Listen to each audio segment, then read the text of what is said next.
Hey everybody, Sam Kavaris in the Nimnicht Chevrolet Sports Update. 1-3 for the Jaguars in the preseason, which means nothing because last year they went 3-1 and they finished 2-14 in the regular season. There will be a purge of the roster, obviously, as they've got to cut 22 guys to get down to 53. But don't be surprised if there's another 15 transactions before they take the field against Kansas City, because the Jaguars are trying to raise the bottom of that roster somehow in order to have better backups and obviously better special teams. If they can do that, then they're kind of on their way. If I've seen anything in this preseason that kind of gives me a little bit of optimism for the Jaguars, it's the combination of what Dave Caldwell wants and what Gus Bradley wants the players to do.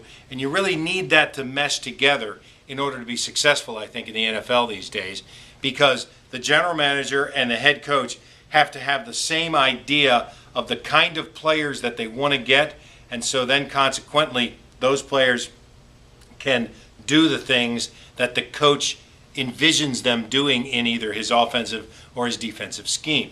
The Jaguars also kind of almost stuck to the book, if you think about it, when it comes to trying to upgrade the roster. Through the draft, they drafted a guy from Texas A&M, Southeastern Conference, South Carolina, Southeastern Conference, Michigan, Big 10, Big 12, whatever you want to call it these days. So there's that, hey, they've played against big competition, and in turn, they're going to be able to play at this level.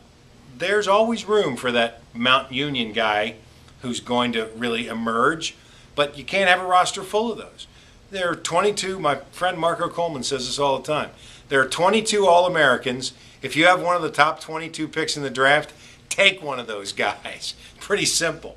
So the Jaguars have done that.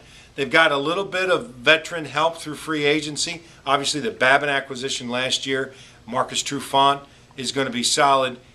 Looks like he's going to be at least a contributor. And you've got Lowry still back there in the defensive backfield.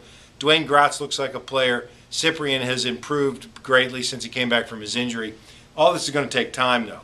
The Jaguars don't have depth right now, and they don't have a lot of experience, and they need more pass rush on defense.